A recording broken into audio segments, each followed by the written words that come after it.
اب میں سیمینار کے مقررین کو دعوت دے رہا ہوں کہ وہ خطاب کے لیے آئیں۔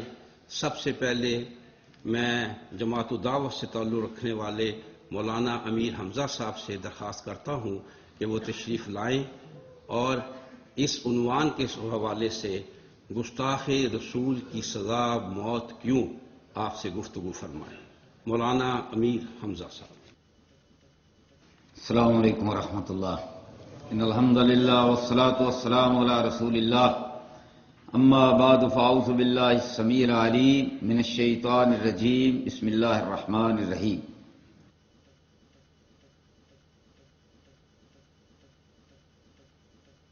جناب صدر گرامی قدر حافظ عاقب سعید صاحب، مولانا عبدالرؤف فاروقی صاحب، جناب شیخ یعقوب صاحب اور حاضرین مجلس،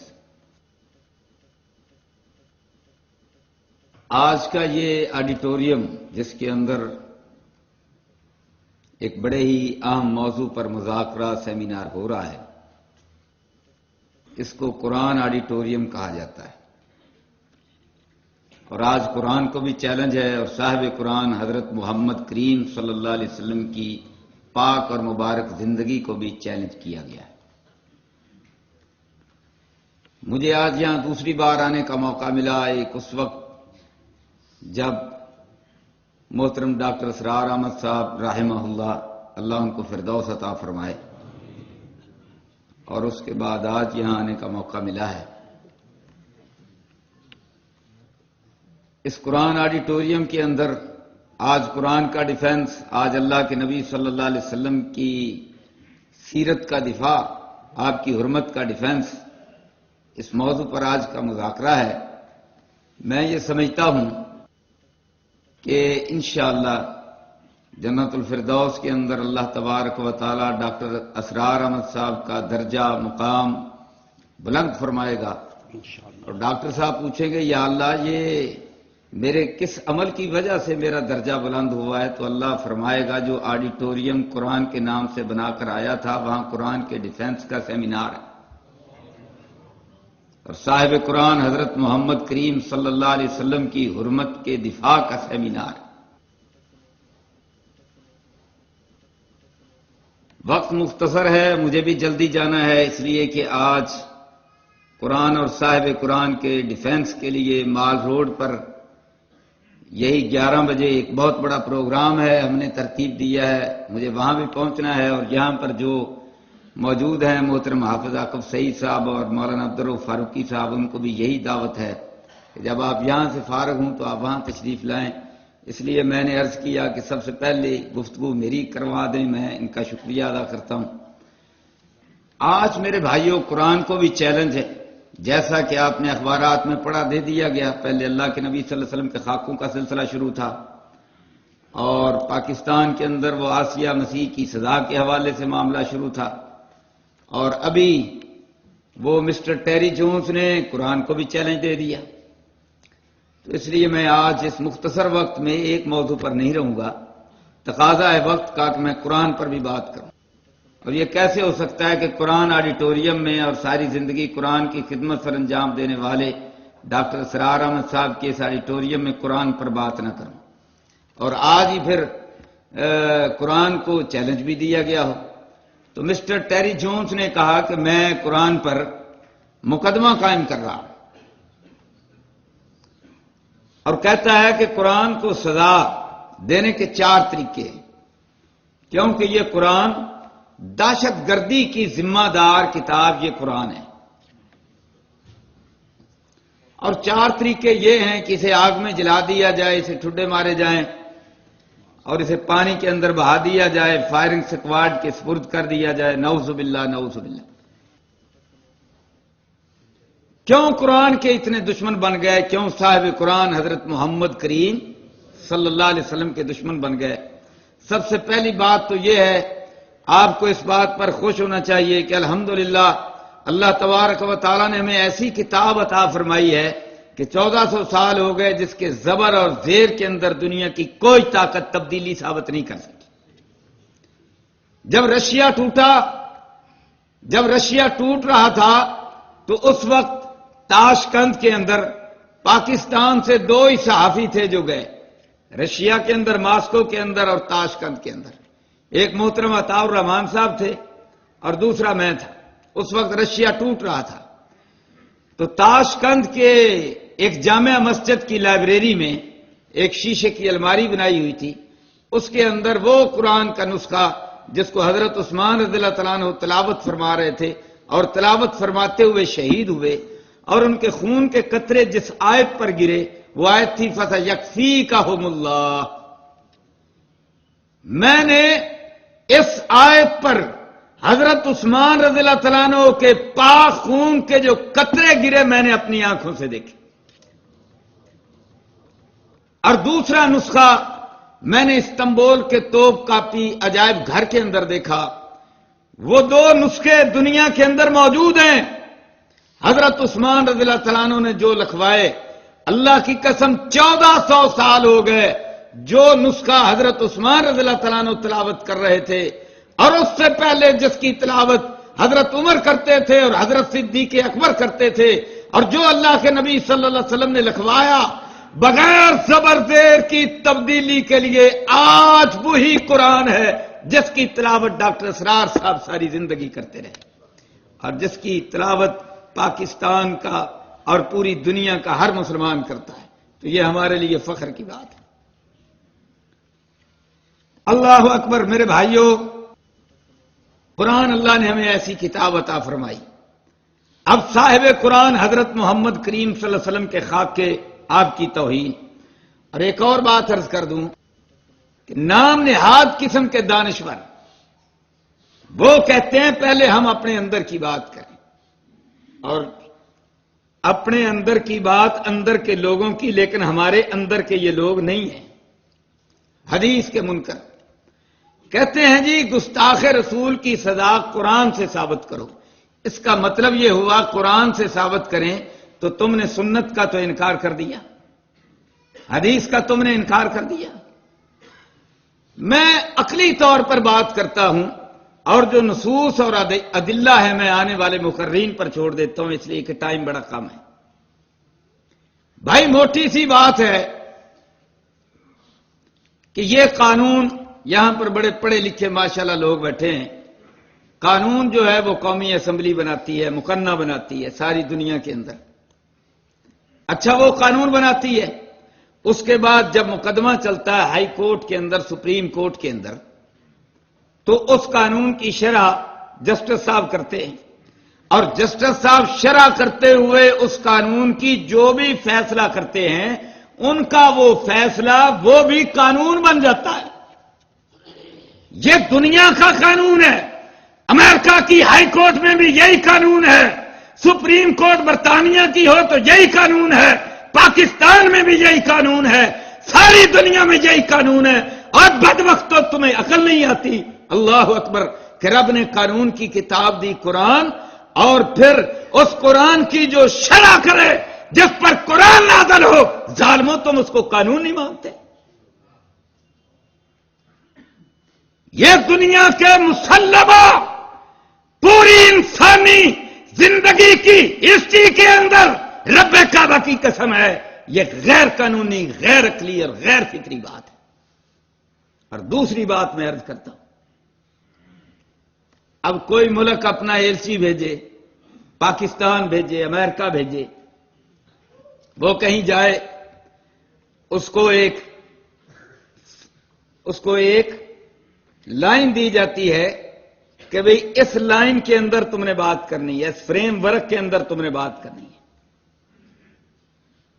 ٹھیک ہے، لائن اور فریم ورک دے دیا گیا، لیکن اب وہ اپنی مرضی سے، چونکہ جب وہ بات کرے گا تو مقابلے والا پتہ نہیں کیا بات کرے گا، وہ جو بات بھی کرے گا اور یہ اس کا جواب دینے کے لیے جو بات کرے گا، جو طے کرے گا، جو اصول ضابطے طے ہو جائیں گے، اگر پاکستان کا پریزیڈنٹ یا سعودی عرب کا بادشاہ اپنا کوئی ایلچی امریکہ میں بھیجتا ہے، پاکستان کے اندر بھیجتا ہے، وہ جو بات بھی کرے گا، جو بھی طے کرے گا، وہ طے شدہ بات کس کی ہوگی؟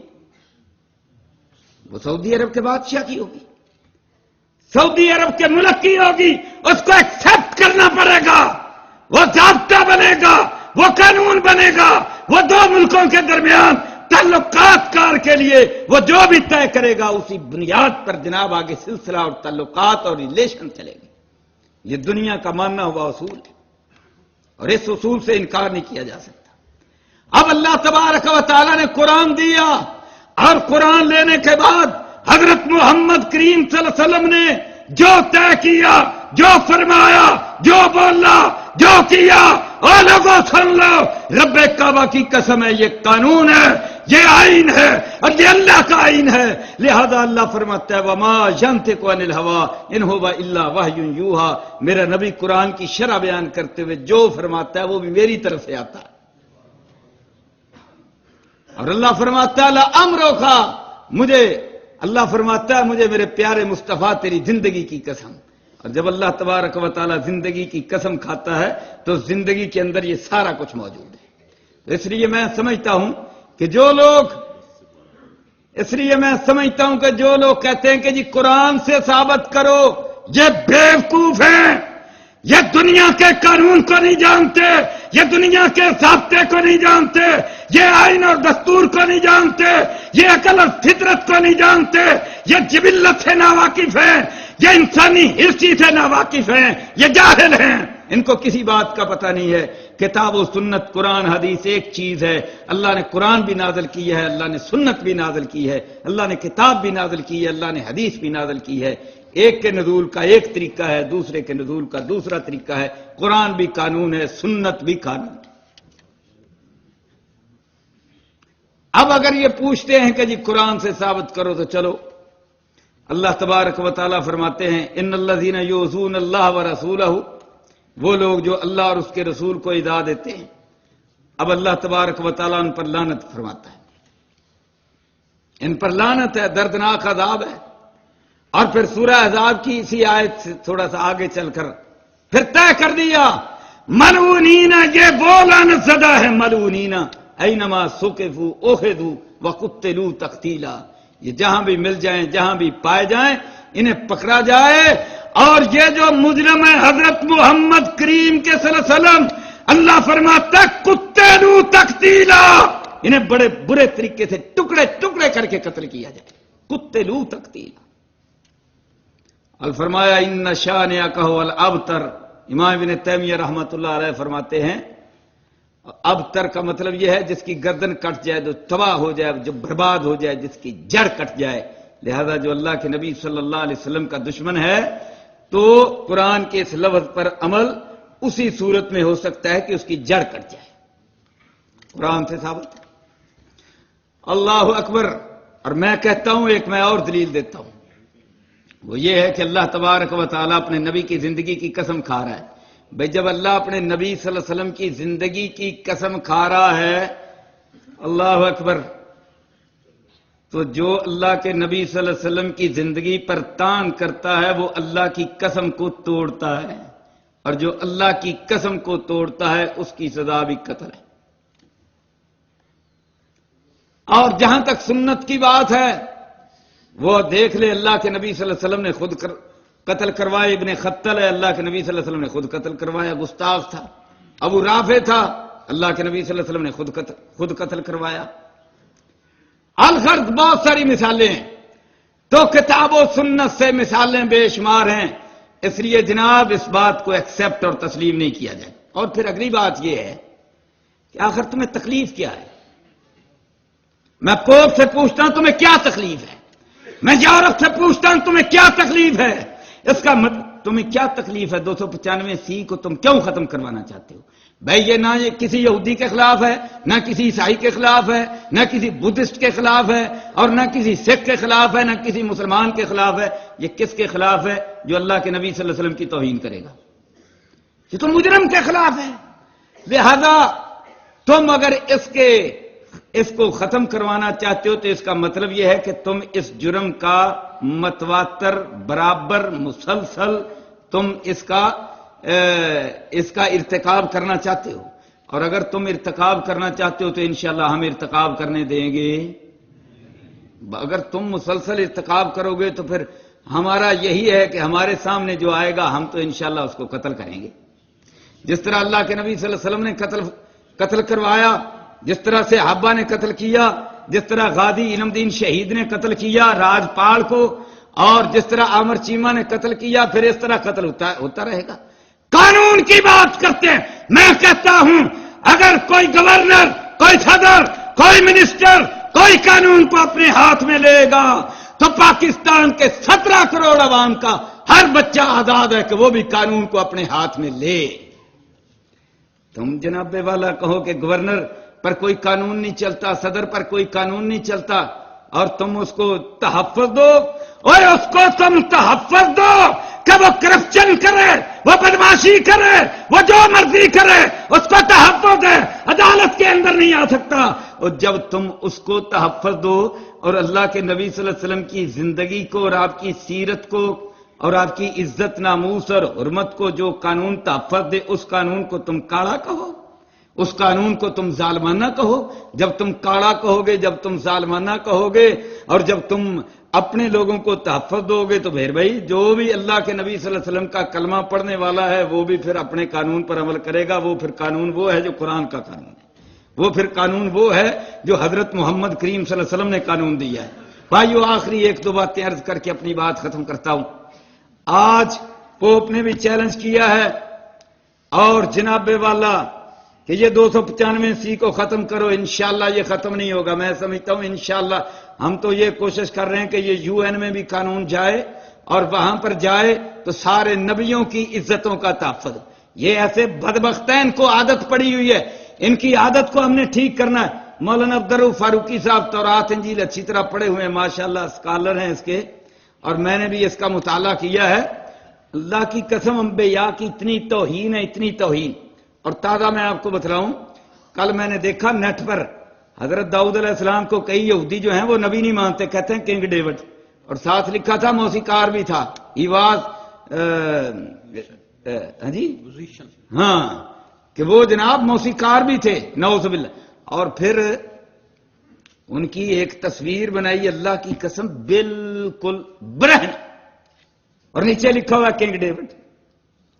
یعنی ان ظالموں کو عادت پڑی ہوئی ہے نبیوں کی توہین کرنے کی، حضرت لوط علیہ السلام کی توہین، حضرت نوح علیہ السلام کی توہین، حضرت داؤد علیہ السلام کی توہین، حضرت سلیمان علیہ السلام کی توہین۔ حضرت داؤد علیہ السلام کے بارے میں لکھا ہے کہ محل پر چڑھے تھے اور نیچے اوریا ہتی کی بیوی ننگی نہا رہی تھی، اسے دیکھا تو عاشق ہو گئے۔ یہ بائبل کے اندر ان کی عادتوں کو ختم، اور جو انہوں نے یہ سارا کچھ یہ لکھ گئے ان کے بڑے، اور جناب اسی پر اب یہ سارا کچھ کر رہے ہیں، ننگے مجسمے بھی ان کے بنا رہے ہیں، تصویریں بھی بنا رہے ہیں، سارا کچھ کر رہے ہیں۔ اب انہوں نے کہا کہ حضرت محمد کریم صلی اللہ علیہ وسلم کے ساتھ بھی یہی سلوک کرو، اور قرآن کے ساتھ بھی یہی سلوک کرو، ٹھڈے مارو اور فلاں کرو اور فلاں کرو، اور ساتھ پھر کیا کہتے ہیں، کلیش آف سیویلائزیشن۔ اور سن لو، اگر تمہاری سیویلائزیشن یہ ہے نعوذ باللہ انبیاء کے ننگے مجسمے بنانا، اگر تمہاری سیویلائزیشن یہ ہے انبیاء کی توہین کرنا، اگر تمہاری سیویلائزیشن یہ ہے کہ حضرت نوح علیہ السلام کی توہین کرنا، تمہاری سیویلائزیشن یہ ہے کہ حضرت لوط علیہ السلام کے ساتھ ان کی بیٹیوں کا معاملہ نعوذ باللہ زبان نے بیان کر سکتی وہ بیان کرنا، تمہاری سیویلائزیشن یہ ہے، تو ہماری سیویلائزیشن شرم و حیا کی ہے۔ مکہ کے لوگ کہتے ہیں کہ ہمارے مکہ کے اندر کوئی کمواری لڑکی نہیں ہے اتنی شرم و حیا والی جتنا ہے محمد شرم و حیا والا۔ ہماری تہذیب، ہماری ثقافت، ہماری سیویلائزیشن شرم و حیا والی، عفت و پاک دامنی والی۔ اور اگر تمہاری یہ سیویلائزیشن ہے، اور مسٹر ہنٹنگٹن یہ لکھتا ہے کہ کلیش آف سیویلائزیشن، تو ہاں ٹھیک ہے، ہمیں یہ کلیش آف سیویلائزیشن منظور ہے، ہم اس کو ایکسپٹ کرتے ہیں، اور ہم انشاءاللہ اس کا مقابلہ کریں گے، اور جناب یہ مقابلہ علمی میدان میں بھی ہوگا، اور یہ مقابلہ ایسے گستاخوں کو قتل کر کے بھی ہوگا، اور آگے چل کر اللہ کہتا ہے کہ تمہارے دین کے اندر جو تان کریں فقاتلوا ائمۃ الکفر، تو پھر جناب یہ مقابلہ جہاد کے میدان میں بھی ہوگا۔ اور میں آپ کو خوشخبری دیتا ہوں کہ یہ سارے مقابلے ہم جیت چکے ہیں۔ برطانیہ کے اندر آخری باتیں ایک دو، برطانیہ کے اندر آپ دیکھ لیں 9/11 کے بعد اب کیا صورتحال ہے۔ 5,000 برطانیہ کے لوگ ہر سال مسلمان ہو رہے ہیں، 5,000۔ اور 9/11 کے بعد اب تک جاپان میں جناب 15,000 عورتیں مسلمان ہو چکی ہیں، فرانس کے اندر 70,000، جرمنی کے اندر 50,000، اور 50,000 مرد عورتیں ملا کر 5,000 جو ہیں وہ جناب والا 5,000 ہر سال کے اندر مسلمان۔ تو وہاں بھی اللہ کے فضل سے مسلمان دھڑا دھڑ ہو رہے ہیں، اور امریکہ اور یورپ جوتے کھا کر افغانستان سے بھی بھاگ رہے ہیں۔ انشاءاللہ یہ یہاں سے بھی بھاگیں گے، ہر میدان کے اندر اللہ کے فضل و کرم سے شکست کھا رہے ہیں، اور شکستیں کھانے کے بعد اب بخلا کر یہ حرکتیں کرتے ہیں، کبھی خاکے بناتے ہیں، کبھی یہاں کی کوئی چوڑی اس کو کھڑا کر دیتے ہیں، پھر کہتے ہیں جناب ہم تمہیں نیشنلٹی دیں گے امریکہ کی، ہم تجھے پیسے دیں گے، ڈالر دیں گے، یورو دیں گے، وہاں پہنچائیں گے۔ الحمدللہ حرمت رسول کا پلیٹ فارم پر اور باقی بھی ساری جماعتیں کھڑی ہوئی، اور ان کا یہ منصوبہ اللہ کے فضل و کرم سے ناکام بنا دیا۔ اب ان کو یہ روشنی ہو گئی ہے کہ اب جو گستاخی کرے گا انشاءاللہ وہ منظور مسیح عنایت مسیح کی طرح یورپ کے گلشرے نہیں اڑائے گا، یہ اللہ کے فضل و کرم سے طے ہو۔ تو میرے بھائیوں صورتحال کیا ہے؟ اللہ کے نبی صلی اللہ علیہ وسلم کے کیوں دشمن ہے؟ آخری بات، یہ خاتون ہے کیرن مسٹرانگ اس کا نام ہے، اس نے ایک کتاب لکھی ہے، اس کا نام ہے ہسٹری آف گاڈ، اس کا اردو زبان کے اندر ترجمہ بھی ہو چکا ہے، پاکستان سے لاہور سے مل جاتی۔ اس کتاب کے اندر وہ لکھتی ہے کہ خدا کا کوئی وجود نہیں ہے، خدا نے کسی شے کو پیدا نہیں کیا، کہتی ہے خدا کو پیدا کیا ہے تو انسان کی عقل اور دماغ نے پیدا کیا ہے، یعنی خدا کا تصور انسان کے دماغ کے اندر ہے۔ اب جناب ہوا کیا، اسی خاتون نے اللہ اکبر اللہ کے نبی صلی اللہ علیہ وسلم کی زندگی کو پڑھا۔ جب اللہ کے نبی صلی اللہ علیہ وسلم کی زندگی کو پڑھا مسلمان ہو گئی، اور اس نے کیا لکھا، تازہ اس کی کتاب آ گئی مارکیٹ میں انگریزی میں، اس نے لکھا، اس نے کہا ہاں میرا عقیدہ یہی تھا، میرا تصور یہی تھا کہ خدا نے کچھ پیدا نہیں کیا بلکہ انسان کے تصور نے خدا کو پیدا کیا۔ کہتی ہے لیکن جب میں نے محمد کی زندگی کو پڑھا تو پھر میں نے محمد کے رب کو بھی مان لی، کہتی میں نے محمد کے رب کو بھی مان لیا، اور پھر کہتی ہے کہ میرا اب عقیدہ یہ ہے کہ محمد تازہ پیغمبر ہے، محمد فریش پیغمبر ہے، جس طرح 1400 سال پہلے ان کی تعلیمات تازہ اور فریش تھیں، آج بھی تازہ ہیں اور قیامت تک کے لیے تازہ رہیں گی۔ اس لیے میں کہتا ہوں یہ دین بھی، یہ میرے مصطفیٰ کی حرمت بھی، ورفعنا لک ذکرک، یہ انشاءاللہ قیامت تک کے لیے تازہ بھی، فریش بھی، غالب بھی۔ بس بات یہ ہے کہ ہم اپنا کردار ادا کریں، اور آج محترم حافظ عاقب سعید صاحب نے قرآن آڈیٹوریم میں جو یہ کردار ادا کیا ہے اور وسیع و عریض ایک کردار کے اندر حصہ ڈالا ہے، میں اس پر انہیں مبارکباد دیتا ہوں۔ وآخر دعوانا الحمدللہ۔ مولانا میر حمزہ پوپ اور منکرین حدیث کو حدود میں رہنے کا کہہ رہے تھے۔ در دل مسلم مقام مصطفیٰ است، در دل مسلم مقام مصطفیٰ است، آبرو ما از نام مصطفیٰ است۔ دل از عشق او توانا می شود، دل از عشق او توانا می شود، خاک ہم دوش سریا می شود۔